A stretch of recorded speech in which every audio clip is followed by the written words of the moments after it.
Hello and welcome students. आप सभी का ज्ञान सेतु चैनल पे तहे दिल से स्वागत है। आज हम आप सभी को कक्षा 8 के चैप्टर 1.1 का प्रश्नों को हल करेंगे और उसमें से कुछ मुख्य बिंदुओं को जानेंगे। हमारी पढ़ाई शुरू होती है प्राकृतिक संख्याओं से। प्राकृतिक संख्या मतलब कुछ ऐसी संख्या जब हम लोग कुछ गिनने के लिए स्टार्ट करते हैं, गिनने के लिए इसको शुरू करते हैं, जैसे 4 पेन, 2 कलमें, 2 पेंसिल, या फिर 4 घर, 2 स्कूल। मतलब कहने का मतलब ये हुआ कि हम लोग जहाँ से गिनते स्टार्ट करते हैं 1 2 3 4 5 6 लेके अनंत तक, यानी कि प्राकृतिक संख्याओं को कह सकते हैं कि जहाँ से हमारी गिनती स्टार्ट होती है, गिनती शुरू होती है, जहाँ से हम लोग काउंटिंग स्टार्ट करते हैं, यानी कि एक से लेकर के एक से लेकर के इन्फिनिटी तक, अनंत तक की सभी संख्याओं को हम लोग प्राकृतिक संख्या कहते हैं।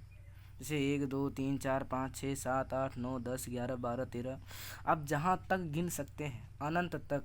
पर ये बस इतनी याद रखनी है कि शुरू ये कहाँ से होगी, तो 1 से शुरू होगी। ठीक है। दूसरा है पूर्ण संख्या। तो पूर्ण संख्या हम उस संख्या को कह देंगे जो बस प्राकृतिक संख्या से थोड़ा सा डिफरेंट है, थोड़ा सा भिन्नता रखता है। ये शून्य से स्टार्ट होती है। आप शून्य, फिर 1 हो गया, फिर 2 हो गया, इस तरह से ये अनंत तक, इस तरह ये अनंत तक जा सकती है। बस प्राकृतिक संख्या और पूर्ण संख्या में इतना अंतर है कि प्राकृतिक संख्या 1 से स्टार्ट होती है और पूर्ण संख्या शून्य से स्टार्ट होती है। ठीक है। फिर हम जान लेते हैं पूर्णांक को। पूर्णांक हम उनको कह देंगे जिसमें ऋणात्मक और धनात्मक, यानी कि पूर्ण संख्याओं, प्राकृतिक संख्याओं और ऋणात्मक संख्याओं का मेल होता है। ठीक है। जैसे पूर्ण संख्या क्या हो गया, 0 से 1 2 3 और आगे इस तरह चलती जाएगी। और उसी प्रकार इसके पीछे भी चलती है। 0 के पीछे क्या हो जाएगा, तो -1 हो जाएगा। इसके पीछे क्या हो जाएगा, तो -2 हो जाएगा। इसके पीछे क्या हो जाएगा, -3 हो जाएगा।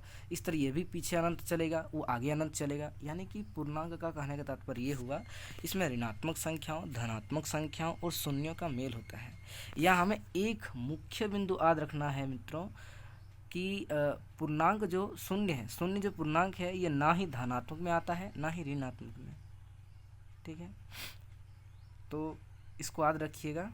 ठीक है। अभी हम लोग प्रश्नावली 1.1, कक्षा 8 का प्रश्नावली 1.1, उसका प्रश्न हल करने का प्रयास करेंगे। ठीक है। तो हमारा प्रश्न स्टार्ट हो जाता है 1 नंबर से।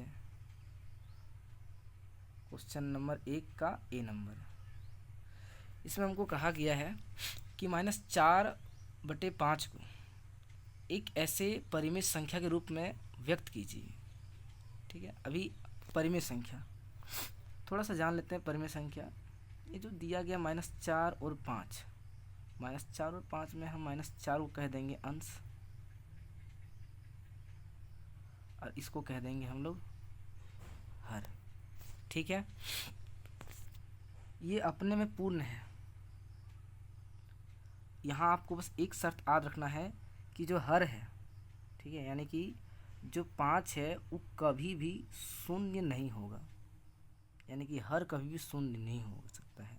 अंश आपका शून्य हो सकता है, हर कभी भी शून्य नहीं होता है।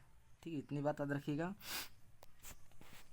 अभी हमको यहाँ क्या बोला है कि -4/5 को एक ऐसे परिमेय संख्या के रूप में व्यक्त कीजिए जिसका हर निम्नलिखित हो। हमको हर निम्नलिखित यानी कि ए नंबर को हमको 30 लाने बोला है। ठीक है। तो आप देखिए, इसका ए नंबर को हल करते हैं। एक काम करते हैं, इन सबको हटा देते हैं, इनका भी इस्तेमाल नहीं है।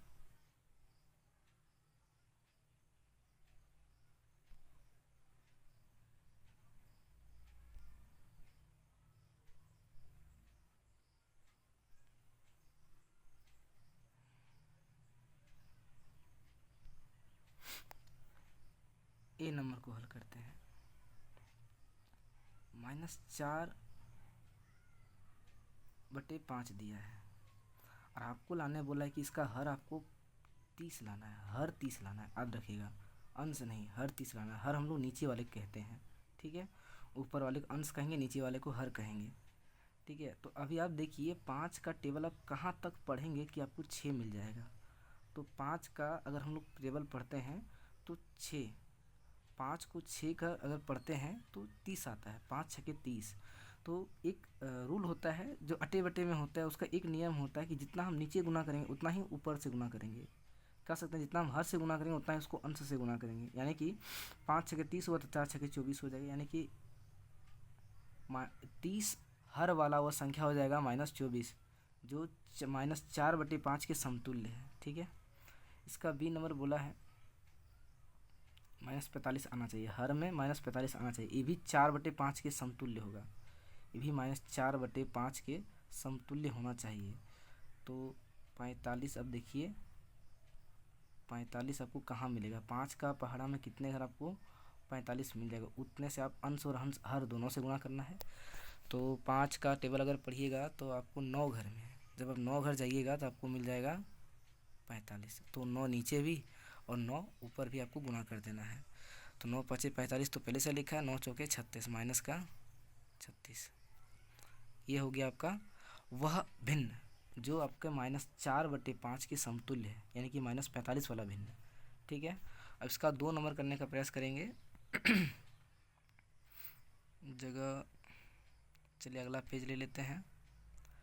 ठीक है, तो सेकंड नंबर क्वेश्चन में बोला है कि -36/30 को एक ऐसे परिमेय संख्या के रूप में व्यक्त करना है। ठीक है, -36/30 को हमको ऐसे परिमेय संख्या के रूप में व्यक्त करना है जिसका हर 5 हो।